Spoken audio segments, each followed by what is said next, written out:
from Yahoo News. Antony Blinken on Israel.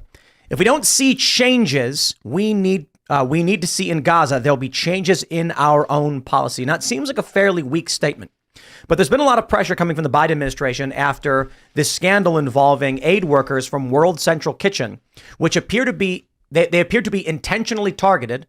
There were 3 vehicles clearly marked. And according to the aid workers, they had been in communication with Israel about their movements when they were killed in an airstrike, including an Australian citizen and an American citizen.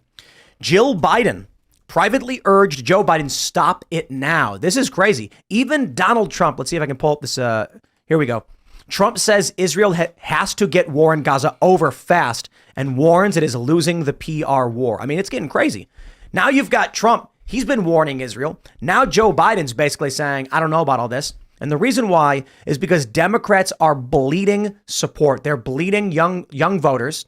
There was this initiative in New York. What was it called? Leave It Blank, I think, where they said in the primary not to vote for Joe Biden, to leave it blank because of their support for Israel. That was true in Michigan, too. You had uncommitted, and Minnesota and Washington State, all the uncommitted campaign. So now Jill Biden, who is probably more president than Joe Biden is in a private meeting telling Joe, stop it now. I don't think there's any, I think Israel royally screwed up with the World Central Kitchen thing. You guys followed that story? Oh, yeah, absolutely. Wow. I'm always amazed at the role Jill Biden has. The Easter egg role, she gave most of the interviews to the press. She was on one of the morning shows this morning. I forget which one. I can see their faces. I don't remember if it was ABC or CBS. Here she is. It's the same thing, to be honest. That's a good point. It's just well, shuffle just the assume letters. It was The View. But it's remarkable. I mean, she wasn't elected to anything. So there is this ongoing problem that Joe Biden, is he really the president? Is he calling the shots? Antony Blinken clearly is calling the shots on foreign policy. And I guess when it comes to what's coming out of the White House, Joe Biden is now, because I don't know what Joe is doing. No one knows what Joe is doing. Joe doesn't know what Joe is doing. Joe doesn't know what Joe is doing. Now, more important than Joe Biden or Antony Blinken, this is the most alarming. Colbert's message to Netanyahu after World Central Kitchen deaths: consider ending the war. Now, when Stephen Colbert says it, that's when it matters, because Colbert is more president than Joe or Jill. Yeah, that's true. Well, he's actually more the regime spokesperson, but I would imagine Colbert probably has more authority. And it's a way of taking the temperature. I mean, when I was listening to NPR and all these mainstream outlets report on this attack on these aid workers, they're sort of like, yes, these trucks, it was known that these trucks were going to move through here, and it seems like there's no way out of this one. This seems like it was completely intentional. Even like, how do you spin this situation? And even Israel came out. Netanyahu said it was an what do you say? It was an unfortunate accident. Yeah, they apologized for it. He said they do great work. It was an accident, and it's like, how did you accidentally strike 3 vehicles in separate locations that you knew were going marked? There? Like, it doesn't really make sense. But it is interesting when Colbert says consider ending the war. I wonder what he is specifically asking for. Like, what does ending the war look like now? That's a really good question, and I think it's something that Americans are not really sure what that looks like, and I don't think Democrats know what that looks like. I don't think they do. Does ending the war mean just no more campaigns in Gaza, just leave it alone? Or does it mean, opening up the border to workers again and giving passes again? What does it look like? But don't so many Democrat talking points aren't they vague, empty slogans like fix the climate? Sure. What does that they look don't like? know what the right. Yeah, they don't know what the end of the Ukraine war looks like either. Yeah. They say, well, we're in it until the end, but they can't tell you what the end looks like. Yeah, exactly. I like the ceasefire now thing because it's like, okay, please elaborate. Yeah. And they typically say Israel should stop shooting. And it's like, and then what about Hamas? Should Hamas stop shooting? Should they release the hostages? No, they should. They should. These are questions. And the issue is releasing the hostages isn't a part of the ceasefire. So I think, it was AOC who said, yes, we want Hamas to stop firing as well. Because AOC's actually moved rightwards as she tried to appease the establishment. But still, within the ceasefire thing is not the release the hostages and surrender. It had been early on. It had been, release the hostages, have a ceasefire. And the ceasefire agreements had been involving hostage releases. And we don't talk about them anymore. Are they even alive anymore? I don't see an end to this, right? Because the pro-Israel side says the war ends when Hamas surrenders.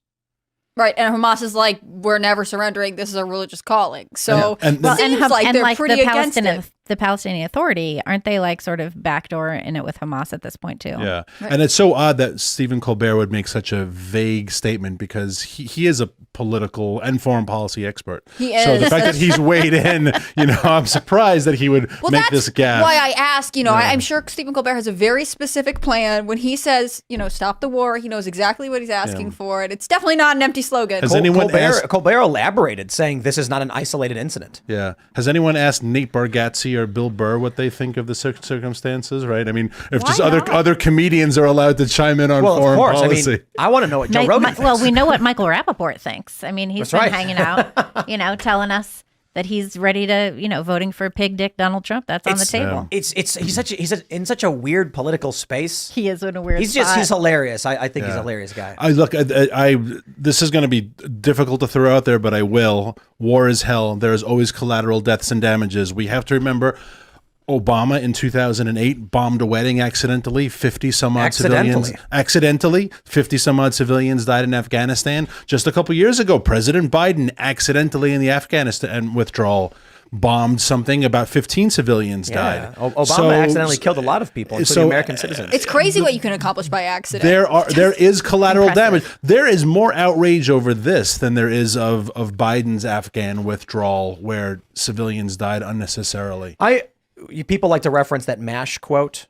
Which one? War is not hell. War is war. In hell, everyone is evil. In war, there are children. Yeah. Oh, yeah. MASH was such a good show. I think that was MASH because someone mentioned it in the super chat before, and it's a great quote. Great show. Because war is terrifying. Yeah. And so this is the biggest challenge with all of it. That's like Mother Courage, the Brecht.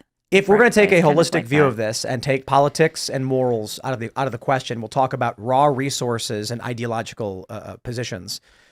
Israel loses when they blow up aid workers, when they kill numerous aid workers in 3 different vehicles, because you're going to lose public support.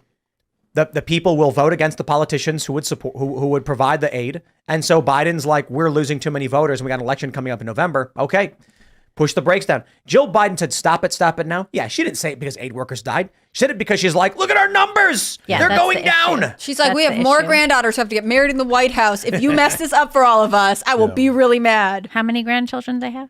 They have. Yeah, that's good. I see what you're doing. I mean, the real question is how many granddaughters they acknowledge. Right. That is the question. Just depends on the day. Yeah. That's so sad for Hunter Biden's love child. Little Navy. is. Yeah. Oh no! It's the best thing that what's the could baby's happen. name? Navy. Navy. The best thing that could happen to Navy is that she's disassociated from that family. Run, Navy, run! Yeah, but it wouldn't Never be, stay overnight where there's shared showers. It could be like a cool Game of Thrones thing where Navy Snow grows up and then inherits like the corrupt Biden fortune.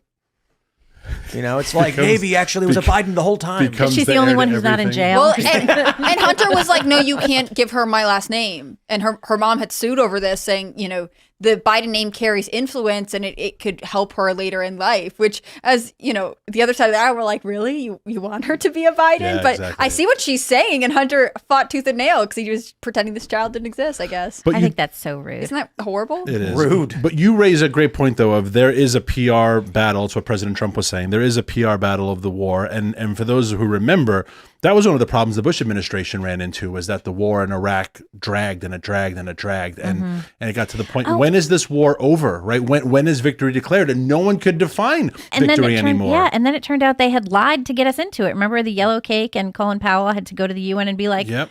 we lied about that one. And so there is a PR battle. And how much faster is social media now than it was 20 years ago when that launched? Yeah, I don't even remember social media from 20 years ago. Exactly. So there is a like PR battle Friendster. that Israel has to fight. MySpace. MySpace. There's a PR battle that Tumblr is Israel like has making to this face. happen. They want a quick, agile, and a quick end, but Israel has to define what end looks like. And if end is Hamas surrendering, well, that's not going to happen. I think Israel knows what end looks like for them, and they don't want to say it. Yeah. Because I think Right. it's probably pretty ugly. Which, I mean, if you're fighting for your own survival, like, I don't blame you for having ugly solutions as to how you're going to maintain your survival no matter what. Yeah. But You were going to lose a PR war. But the U.S. isn't going to like what that looks like. The the left of the U.S. is not Exactly. going to. There's a lot of people who are going to support Israel, as no matter how Michael ugly, Rappaport. how ugly it gets. Right, yeah, for sure. without a doubt. But the left isn't, and that's what you were saying, far Tim. left isn't, the far yeah. left isn't, and that's Joe Biden's base, and those are his door knockers, and that's his crowd of enthusiasm and sign wavers and balloon blower uppers. And if you lose those folks, And they are. and they are. Yeah, they're losing volunteers, they're losing voters, and for a variety of reasons. James Carville has warned they're losing young men. Yeah. And I think the reason they lose young men, and I want to shout out all the leftists who love to just run the incel narrative, is because these young guys are struggling to grow up. They want to move out of their parents' home. They want to get cars. They want to get jobs. They want to get married. They can't. Because of this environment created by leftist social progressive policies, as well as a crippled economy that favors older people and wealthy individuals.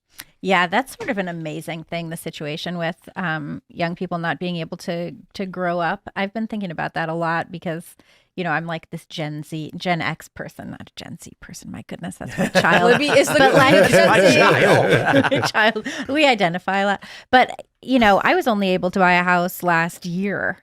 And when I look at my brothers or like, you know, my littler sisters and stuff, it's like, what kind of world are they coming into? Yeah. How are they going to achieve? And when I was a kid, the whole thing was work hard, American dream, have a family, buy a house, be independent, be self-sustaining. And how do you even get there now? The only thing the government offers is more handouts and dependence. I think the end result of this era is going to be a massive shift of Gen Z rightward. So we're seeing that with young men already. The polls show that young men are becoming substantially more conservative and women are becoming more liberal. But guess what that means in 10 years? Those women are going to flip on a dime. I'll tell you why. So there was this clip from the Whatever podcast that I talked about earlier where a young woman, she's like in her 20s, says something like, men don't approach women anymore. And I'm like, right. Do you guys remember what happened 10 years ago? 10 hours of walking through New York as a woman, where in this video, there are instances where a guy says, hey, how you doing? There's one instance where a guy's like, have a nice day. So you got a 13, 14-year-old kid 10 years ago. And he's told from that video with 50 million views, do not tell women, how do you do? Do not say to them, how's it going? Don't talk to them. Don't ask them for anything. 10 years later, they're like, you're not allowed to do that. You can't go up to women. You can't ask a girl out. You can't ask do a girl anything. out. Now, I got bad news, and I really do hope, I say this every time, that the left pulls these clips. I really, really hope that they run all the segments in the world saying Tim Pool's an incel and whatever they want to say, because the issue is 10 years from now, when those young women are 35, they're going to be going to the guys who are more conservative and listening to Andrew Tate and Jordan Peterson, and they're going to be like, I don't have much time left. Just who do I have to be for you? Yeah. So the young guys right now are saying, I can't get out of my parents' basement. I can't get a car. I can't get a house. I can't make money. Now they're listening to people like Jordan Peterson and Andrew Tate, and they're in this. Peterson and Tate are in different spaces, but they have a similar thing about being responsible, like carrying heavy things. Tate's a bit more aggressive and weird. Peterson's more academic, but young guys are listening. Now you've got Gen Z males moving towards the right, and what's going to happen is when Gen Z hits 35, Gen Z guys are going to say, I have all the time in the world. Yeah. And Gen Z women are going to say, I've only got a few years left. So what that's going to put pressure on them to try and find guys that they can pair up with. But guess what? If 2-to-1, the guys are conservative, 2-to-1 women are liberal, the liberal women are going to struggle. They're going to say, no, I don't want a conservative guy. I want a liberal guy. And the guys are going to go, I got 30 more years before I have to worry about having a kid. So you take all the time you need to figure it out. No, the women are going to be forced to actually make compromises. Well, but the other thing too is like, isn't it like 30% of Gen Z adults identify as queer anyway? It's a high number. It's like, I think it, yeah, That's gonna I think break. it's like 28%. That's gonna perhaps break. they're not all really queer. Probably for a lot of them, it's political designation and Yeah. kind of trendy for the most part. But you're also going to have a huge booming fertility industry, which we do have. So IVF is going to continue to grow, except perhaps in Alabama. You know, people can go other places. You're going to have surrogacy can continue to grow. I mean, Paris Hilton had their Michigan kids. just decriminalized paid surrogacy. Right. It's the only state to have a ban. Now they're like, just kidding, it's fine. Yeah, New York legalized commercial surrogacy. The commercial surrogacy industry globally is a big deal, like doing the Handmaid's Tale thing to the women in the global south. Yeah. And so you're going to have a lot of these. Ukraine was a place where there was a ton of surrogacy. Well, that's where you got cheap white eggs, which that's not my phrase. That's from a Radiotopia in 2010 from NPR. Wow. They did a whole episode on cheap white eggs because you had these this gay Israeli couple bought eggs from Ukraine and then impregnated an Indian woman in Nepal in order to get their child, because surrogacy was illegal for Indian women. In India, you couldn't do it, but surrogacy was illegal in Nepal for Nepalese women. So anyway, Indian women went to Nepal to be surrogates, and they were basically in these like surrogacy brothels, And then what happened was there was a huge earthquake in Nepal. And so the Israeli dads went to get their kid, but they couldn't prove that it was their kid. It was a whole thing, cheap white eggs. Anyways, we're going to have a whole bunch of manufactured orphan children as well being raised by strangers. Thanks for watching this clip from the Timcast IRL podcast. Hang out with us live Monday through Friday at 8 p.m. and become a member over at timcast.com for uncensored, members-only shows exclusive. Thanks for hanging out, and we'll see you all next time.